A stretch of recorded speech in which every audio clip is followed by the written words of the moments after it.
The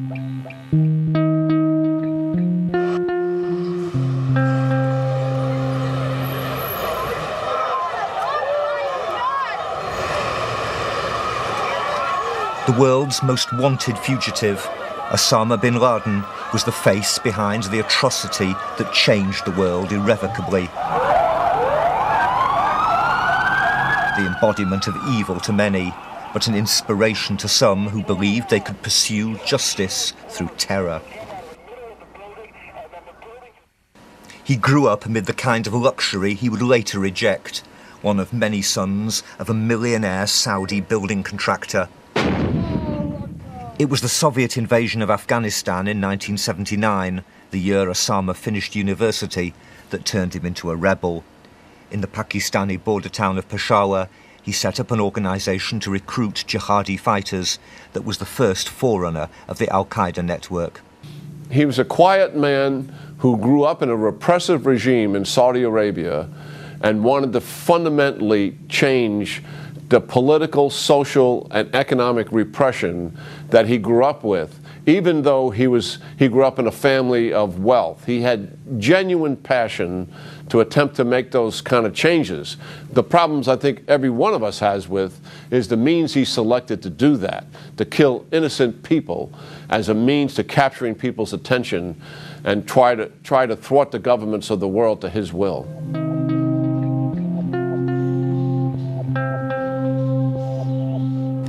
What turned him decisively against the West was the arrival of American troops in his native Saudi Arabia in the run-up to the first Gulf War against Iraq in 1991. Al-Qaeda's biggest operation in the years that followed was the 1998 bombing of the American embassy in Nairobi that left 213 dead.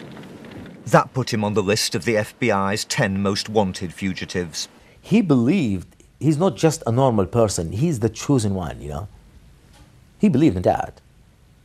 He's the chosen one, like to carry on the message of Islam, or to revive the Muslim nation, or to liberate the Muslims worldwide, or to fight against the Crusaders, as he loves to label the West. So this is bin Laden. It's deep inside his heart. But it was the unimaginable events of 9/11 that turned Osama bin Laden into America's enemy number one, that marked the start of its war on terror and the Allied invasion of Afghanistan, the land that sheltered Al-Qaeda's leader. I want justice. And there's an old poster out west, as I recall, that said, "Wanted, dead or alive." But in a series of video messages in the years that followed, bin Laden, who had evaded capture in 2001, taunted the West. He eventually claimed responsibility for the 9/11 attacks, and while Al-Qaeda's structure was gradually weakened, he remained an iconic figure for an expanding number of other terror groups inspired by his example. Well, I think he'll be a significant historical figure because he's the first person that has clearly taken state-sponsored terrorism, which has been the norm, and flipped it to a point where this was non-state-sponsored terrorism, and at times he was actually supporting the state, as he did in Afghanistan. And he was able to take non-state-supported terrorism and put it on a global stage. And for that, he's historically significant.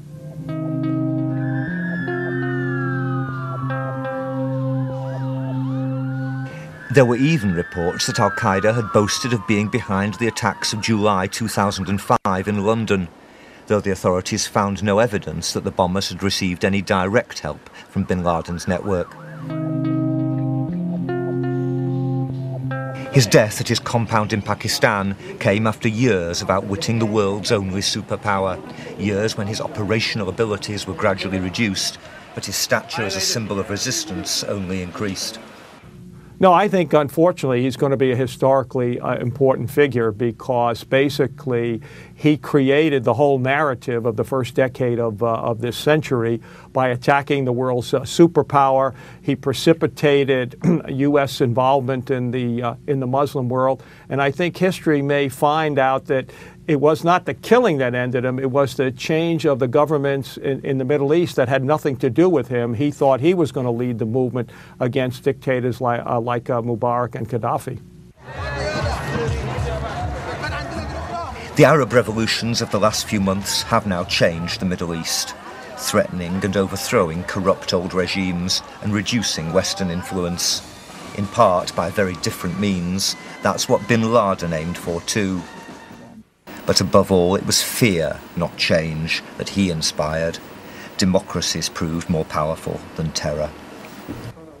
Tim Ewell with that report. Well, joining me now, PJ Crowley in the US State Department until just a couple of months ago, and Sir Christopher Mayer, Ambassador the UK in Washington at the time of the 9/11 attacks. Thank you both very much for joining us this evening. It feels, certainly from the pictures, Sir Christopher Mayer, like a psychological watershed for Americans, this, a big assertion of American power.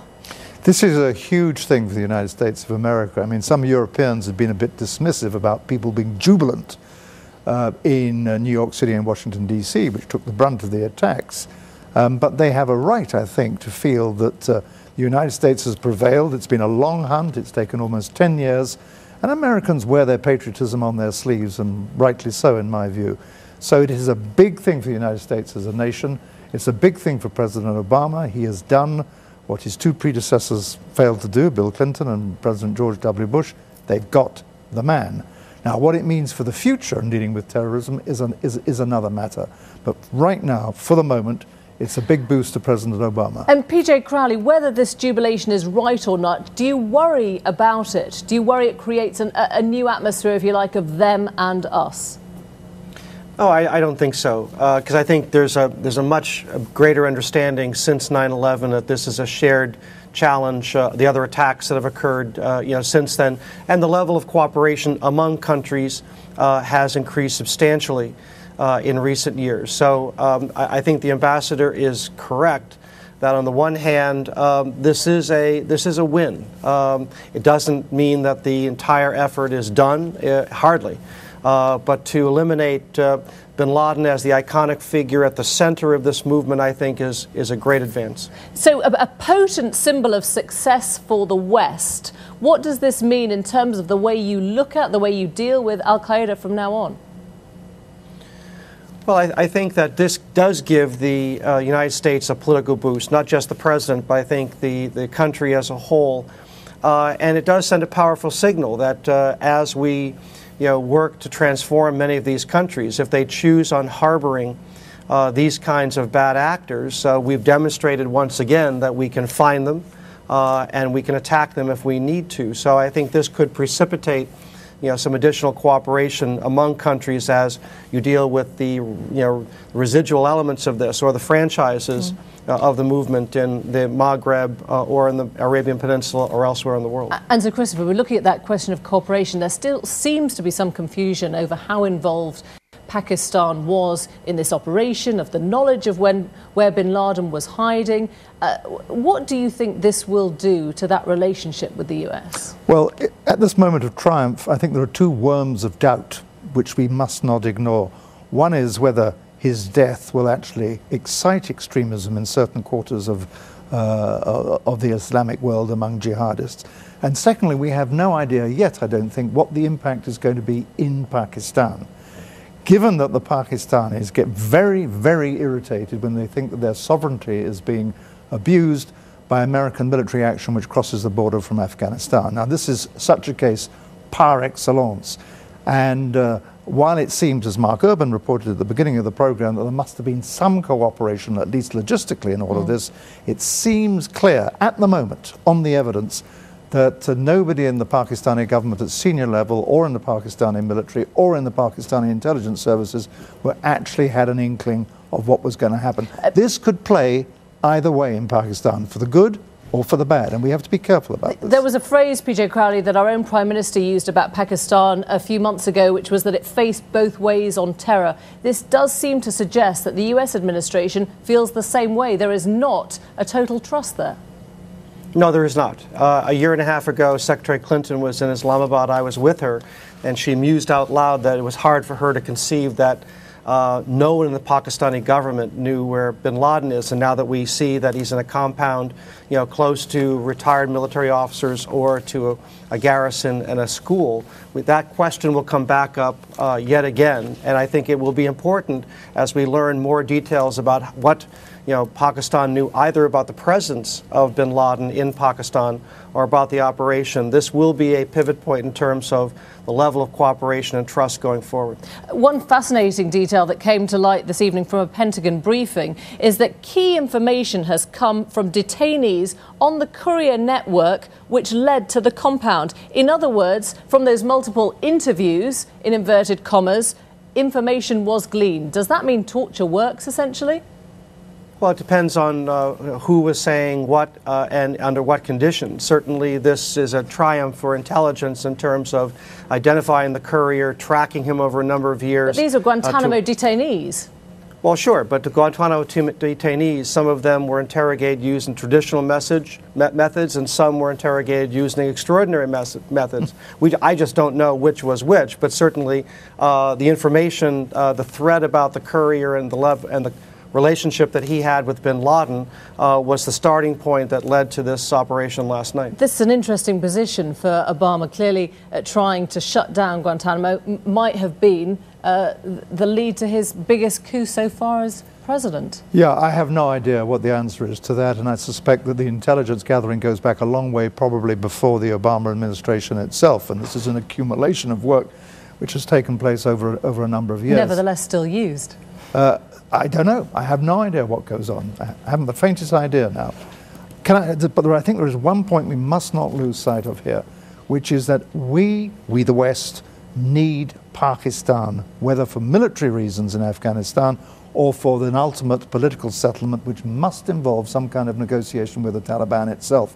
So whatever ruptures this may cause in the relationship between Pakistan and the US and NATO, nonetheless, we cannot afford a complete breakdown. However ambiguous the Pakistanis may be, and they are, about their attitude to the Afghan Taliban and their links to Al-Qaeda. There is no way out of this. You cannot fix Afghanistan if you lose Pakistan. It's as simple as that. Is it going to be hard, PJ Crowley, for you to explain to American people why there are still troops in Afghanistan now? It seems as if mission is accomplished. I don't think so at all. Actually, going back to your earlier reporting where Mullah Omar had turned over the state of Afghanistan under the Taliban to bin Laden, it was a terrorism-sponsored state. It's still unclear whether Mullah Omar will participate in the political process. He's had the opportunity for some time. He had the opportunity before 9/11 and chose not to give up bin Laden, and there's no indication he is interested in this political process now. So there's still very much work to be done to eliminate those residual elements of core Al-Qaeda or the Taliban that has supported him for so long. And when you look, for example, at what we've seen with the Arab Spring in the last few months, there has been very little, as far as we know, Al-Qaeda presence. Does this tell you that they are now a weakening force across the Muslim world? Well, I do think that the popularity of Al-Qaeda has peaked. And it is remarkable that Al-Qaeda has been a no-show in the various movements that have been going on from Morocco to Yemen.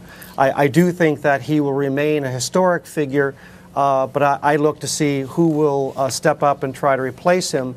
Al-Awlaki in Yemen, perhaps.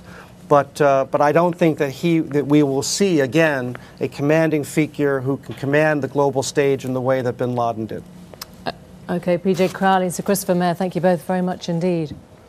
Now, this Friday, by an eerie coincidence of timing, we'll hear the verdict of the coroner's inquest in the 2005 London bombings. From tomorrow and for the rest of this week, Newsnight will be hearing the story of each attack in the words of survivors and rescuers who gave evidence to the inquiry.